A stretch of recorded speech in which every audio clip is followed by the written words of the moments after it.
कहानी की शुरुआत एक शांत और खूबसूरत समंदर किनारे से होती है, जहां पानी की लहरों के बीच एक आदमी टहल रहा है। अचानक उसकी नजर रेत में दबी एक अजीब चीज पर पड़ती है। पास जाकर देखने पर उसे एक पुराना वीडियो गेम मिलता है। बिना कुछ सोचे वह आदमी उस अजीब गेम को अपने घर ले आता है। घर पर उसका बेटा उस अनोखे कंसोल को देखता है और उसे चलाने की उत्सुकता जागती है। वह लड़का उस गेम की कैसेट को कंसोल में लगा देता है। कैसेट अंदर जाते ही कमरे का माहौल बदलता है और चारों तरफ एक बेहद तेज रोशनी फैल जाती है। रोशनी इतनी तेज थी कि पलक झपकते ही वह लड़का कमरे से गायब हो जाता है। किसी को समझ नहीं आता कि उस बंद कमरे में उसके साथ क्या हुआ। काफी ढूंढने के बाद भी उसका कोई सुराग नहीं मिलता और उसे हमेशा के लिए लापता मान लिया जाता है। इस घटना के बाद कहानी सीधे 20 साल आगे पहुंच जाती है। यहाँ हम स्पेंसर नाम के एक शर्मीले और सीधे लड़के से मिलते हैं, जो पढ़ाई में तो होशियार है लेकिन रियल लाइफ में उसके ज्यादा फ्रेंड्स नहीं हैं और वह लोगों से बात करने में कतराता है। स्पेंसर का बचपन का एक दोस्त है फ्रिज। फ्रिज स्कूल की फुटबॉल टीम का एक पॉपुलर खिलाड़ी है, लेकिन उसका पढ़ाई में बिल्कुल मन नहीं लगता। इसलिए वह डरा धमकाकर अपना सारा होमवर्क स्पेंसर से ही करवाता है। स्पेंसर भी अपनी शर्मीली फितरत के कारण चुपचाप उसका काम कर देता है ताकि उनकी दोस्ती बनी रहे। इसी स्कूल में हमारी मुलाकात बेथनी नाम की एक खूबसूरत और घमंडी लड़की से होती है, जो हर समय सिर्फ अपने बारे में सोचती है। उसे हमेशा सोशल मीडिया पर एक्टिव रहने और अलग अलग पोज में सेल्फी लेने की आदत है। उसके लिए डिजिटल दुनिया और फॉलोअर्स ही सब कुछ है। वहीं मार्था नाम की एक और लड़की है, जो दिमाग से काफी इंटेलिजेंट है, लेकिन वह अकेली रहना पसंद करती है और बाकी लोगों से हमेशा दूरी बनाकर रखती है। मार्था को लोगों से घुलना मिलना पसंद नहीं है। एक दिन ये चारों यानी फ्रिज, स्पेंसर, बेथनी और मार्था अपनी अपनी गलतियों की वजह से स्कूल के प्रिंसिपल द्वारा सजा पा जाते हैं और डिटेंशन में फंस जाते हैं। सजा के तौर पर उन्हें स्कूल के एक बेहद पुराने और धूल भरे स्टोर रूम की पूरी सफाई करने का काम सौंपा जाता है। चारों बेमन से उस स्टोर रूम की सफाई शुरू करते हैं। सफाई करते हुए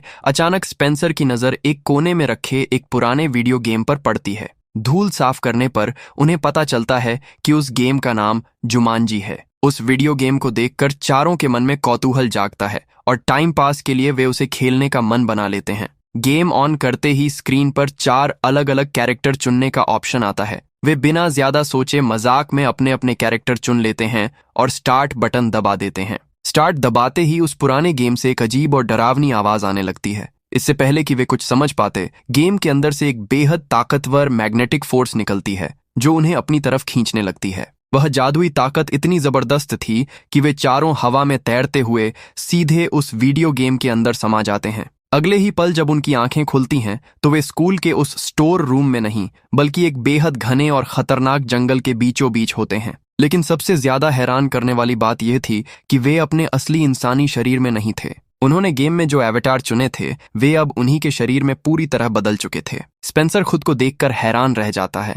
वह शर्मीला और दुबला लड़का अब एक विशाल और मजबूत मसल्स वाले डॉक्टर स्मोल्डर ब्रेव स्टोन में बदल चुका था। मार्था अपने नए रूप को देखती है तो पाती है कि वह एक हॉट रूबी राउंड हाउस बन चुकी है। सबसे बड़ा झटका फ्रिज को लगता है, जो रियल लाइफ में लंबा चौड़ा था, लेकिन गेम में वह एक छोटे कद के प्रोफेसर फिनबार के रूप में आ चुका था, जिसके कंधे पर एक भारी बैकपैक था। बेथनी, जो फैशन की दीवानी थी, वह एक उम्रदराज और मोटे प्रोफेसर शेली के शरीर में फंस चुकी थी। अपने इन अजीबोगरीब रूपों को देखकर उनके पैरों तले जमीन खिसक जाती है। अपने मोटे शरीर को देखकर बेथनी घबराकर चिल्लाने लगती है। वह अपना चेहरा देखने के लिए पास के पानी के तालाब के किनारे जाती है। जैसे ही वह पानी में अपना चेहरा देखने के लिए झुकती है, पानी से एक विशाल दरियाई घोड़ा बाहर निकलता है और बेथनी को पूरा निगल जाता है। यह खौफनाक नजारा देखकर बाकी तीनों दोस्त बुरी तरह डर जाते हैं। उन्हें लगता है कि उनकी सहेली मर चुकी है, लेकिन कुछ ही सेकंड बाद आसमान में एक अजीब बिजली कड़कती है और बेथनी आसमान से सीधे नीचे जमीन पर आ गिरती है।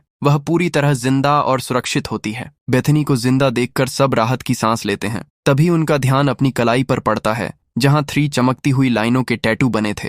वे समझ जाते हैं कि वे एक असली वीडियो गेम के नियमों के अंदर हैं और ये 3 लाइनें असल में उनकी लाइफ को दिखा रही हैं। मतलब अभी दरियाई घोड़े के हमले में बेथनी की एक लाइफ खत्म हो चुकी थी और अब उसके पास सिर्फ 2 आखिरी चांस बचे थे। अगर बाकी दोनों लाइफ भी चली गईं तो वह हमेशा के लिए मर जाएगी। इससे पहले कि वे गेम के नियमों को और समझ पाते, जंगल से हिंसक जानवरों की डरावनी आवाजें आने लगती हैं। वे जान बचाने के लिए तेजी से भागने लगते हैं। भागते हुए अचानक उनके सामने एक रहस्यमयी गाड़ी आकर रुकती है। उसे चलाने वाला आदमी नाइजल नाम का गाइड होता है। असल में नाइजल इस गेम का एक नॉन प्लेयर कैरेक्टर यानी एनपीसी था। उसका काम खिलाड़ियों को उनके मिशन की जानकारी देना था। नाइजल चारों को गाड़ी में बैठाकर एक सुरक्षित जगह ले जाता है। रास्ते में गाड़ी चलाते हुए नाइजल उन्हें जुमांजी का असली रहस्य बताता है। कई साल पहले डॉक्टर स्मोल्डर ब्रेवस्टोन और वैन पेल्ट नाम का क्रूर आदमी इस जंगल में साथ काम करते थे।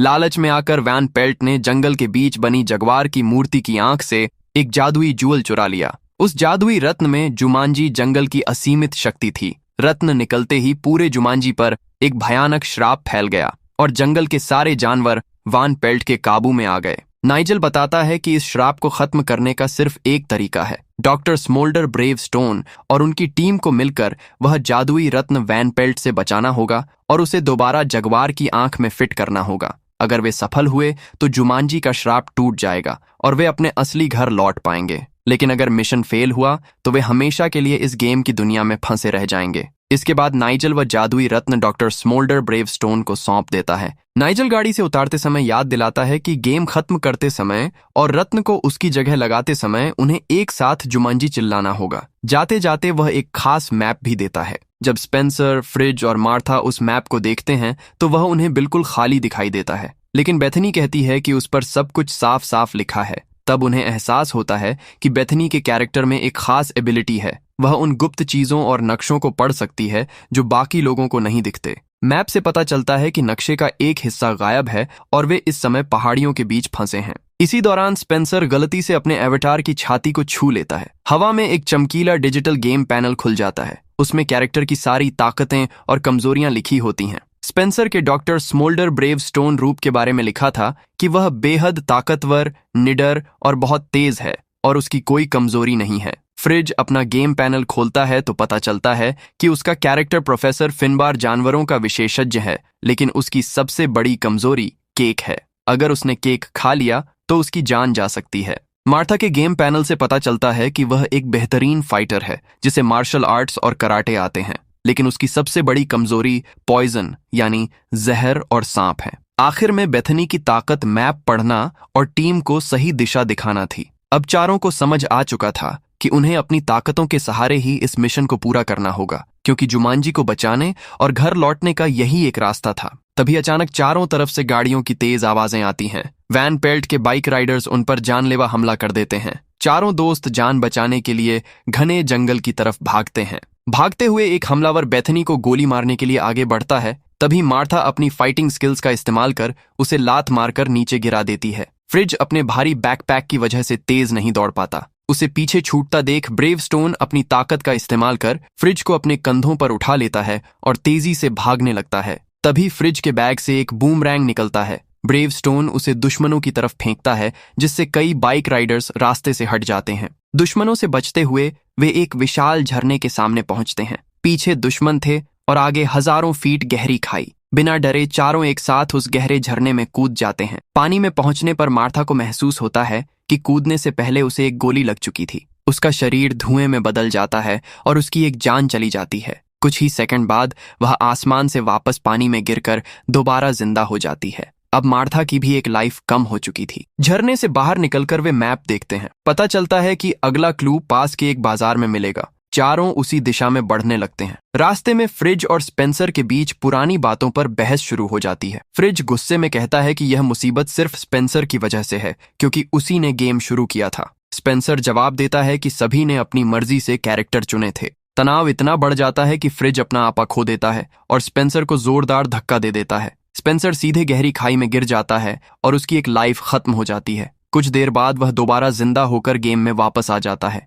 इसके बाद सभी को एहसास होता है कि आपस में लड़ते रहे तो जुमांजी से बाहर नहीं निकल पाएंगे। उनकी लाइफ पहले ही लिमिटेड थी, इसलिए हर जान कीमती थी। बाजार पहुंचने पर फ्रिज को तेज भूख लगती है। वह अपनी कमजोरी भूलकर एक मीठा केक खा लेता है। केक खाते ही उसका कैरेक्टर ब्लास्ट हो जाता है और उसकी एक और लाइफ खत्म हो जाती है। कुछ ही सेकंड बाद वह दोबारा जिंदा होता है, लेकिन अब उसे अपनी भूल का एहसास हो चुका था कि गेम में छोटी सी गलती जानलेवा हो सकती है। बाजार की गलियों में उनके सामने एक रहस्यमयी लड़का आता है और डॉक्टर स्मोल्डर ब्रेवस्टोन का नाम लेकर उनका स्वागत करता है। वह एक पहेली सुनाता है कि अगर तुमने अपनी आंख झपकाई तो यह तुम्हें मार सकता है। यह कहकर वह गायब हो जाता है। फ्रिज, जो जानवरों का एक्सपर्ट था, वह इस पहेली के मतलब के बारे में गहराई से सोचने लगता है। सुरागों का पीछा करते हुए वे एक पुराने और अंधेरे कमरे तक पहुंचते हैं। वहां एक बड़ा बॉक्स रखा था। सब मिलकर स्पेंसर को आगे भेजते हैं क्योंकि वह सबसे ताकतवर था। जैसे ही स्पेंसर बॉक्स का ढक्कन खोलता है, अंदर से एक खतरनाक ब्लैक मांबा सांप बाहर निकलने की कोशिश करता है।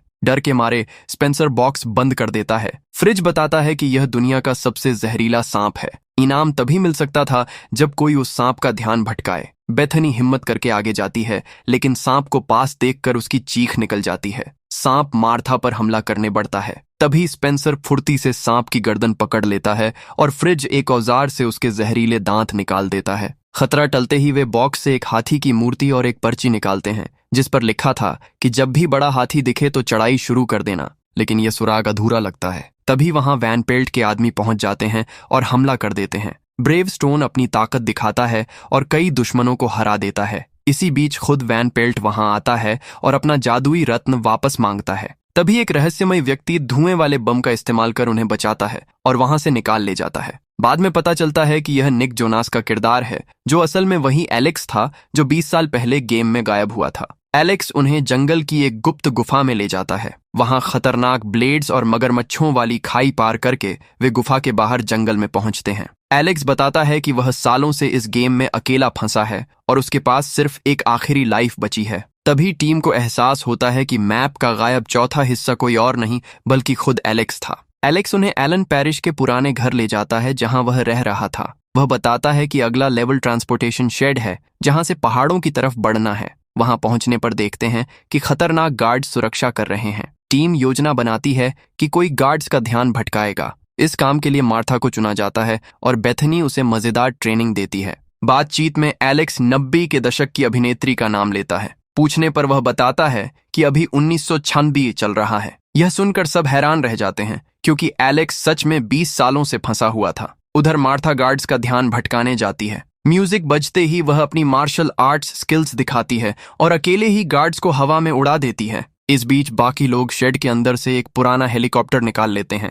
वैन पेल्ट के आदमियों के हमले के बीच एलेक्स हिम्मत करके हेलीकॉप्टर उड़ाता है। उड़ान भरते हुए वे खतरनाक घाटी से गुजरते हैं। तभी नीचे से विशाल और ताकतवर गैंडों का झुंड उनके पीछे पड़ जाता है। एक गैंडा हेलीकॉप्टर से टकराता है जिससे एक जरूरी कनेक्टर टूट जाता है और हेलीकॉप्टर नीचे गिरने लगता है। ब्रेवस्टोन हवा में बाहर निकलकर उस टूटे कनेक्टर को जोड़ता है और एलेक्स हेलीकॉप्टर को सुरक्षित उड़ा लेता है। लैंड करने पर पता चलता है कि जादुई रत्न फ्रिज के बैकपैक से गिरकर गैंडों के बीच पहुंच गया है। स्पेंसर योजना बनाकर फ्रिज को गैंडों के बीच धक्का दे देता है जिससे गैंडे उसका पीछा करने लगते हैं। इसी मौके का फायदा उठाकर ब्रेवस्टोन रत्न उठा लेता है। फ्रिज गैंडों के पैरों तले कुचलकर एक लाइफ खो देता है और दोबारा जिंदा होकर वापस आता है। थोड़ी देर आराम करते समय एलेक्स को मच्छर काट लेता है जो उसकी सबसे बड़ी कमजोरी थी। वह बेहोश हो जाता है और चूंकि उसकी एक ही लाइफ थी इसलिए मरने की कगार पर पहुंच जाता है। तभी बेथनी अपनी बची हुई 2 लाइफ में से एक लाइफ एलेक्स को ट्रांसफर कर देती है जिससे वह बच जाता है।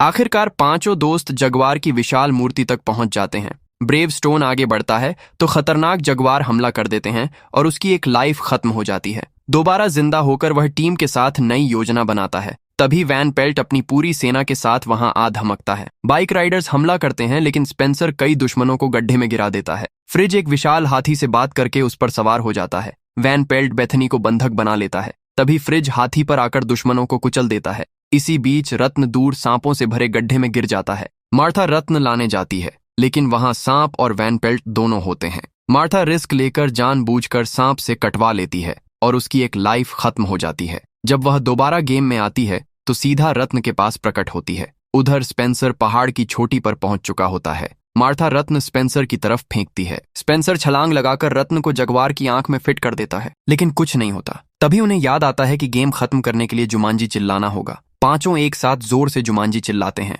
जुमांजी चिल्लाते ही जंगल श्राप मुक्त होकर हरा भरा हो जाता है और वैन पेल्ट गायब हो जाता है। गाइड नाइजल आकर सबको बधाई देता है। एलेक्स हाथ मिलाते ही हवा में उठकर अपनी असली दुनिया में लौट जाता है। बाकी चारों भी हाथ मिलाकर स्कूल के स्टोर रूम में वापस आ जाते हैं। वे पुराने डरावने घर पहुंचते हैं जो अब सामान्य लग रहा था। वहां उन्हें उम्रदराज एलेक्स मिलता है जो बच गया था और उसके लिए 20 साल कभी गायब नहीं हुए। कुछ दिन बाद चारों दोस्त उस वीडियो गेम के सामने खड़े होते हैं। फ्रिज हथौड़ा उठाकर गेम को चकनाचूर कर देता है ताकि कोई और न फंसे। इसी के साथ उनकी यह शानदार कहानी खत्म होती है। वीडियो खत्म होने से पहले मेरे एक सवाल का जवाब जरूर देना। अगर आपको कभी जुमांजी गेम के अंदर जाने का मौका मिले तो आप इन चारों में से कौन सा चुनना पसंद करेंगे?